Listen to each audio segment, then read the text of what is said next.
Now let's try an example. So in this particular problem we're calculating the empirical formula from the percentage composition by mass. We've been told that the compound has got carbon, hydrogen and oxygen in it. So I'm going to set my table up. Carbon, hydrogen and oxygen. And the first thing we're going to do is put in the mass. Now in this case it's a mass out of 100, which is 40, 6.6 and 53.4.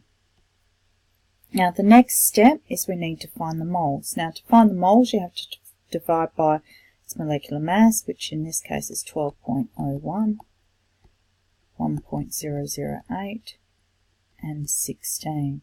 So this will allow us to calculate the moles.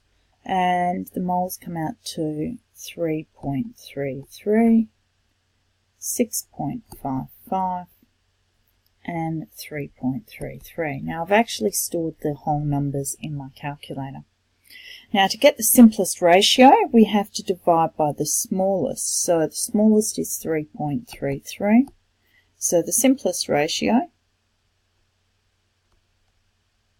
will come out to 1 as to 2 as to 1. So our empirical formula is CH2O.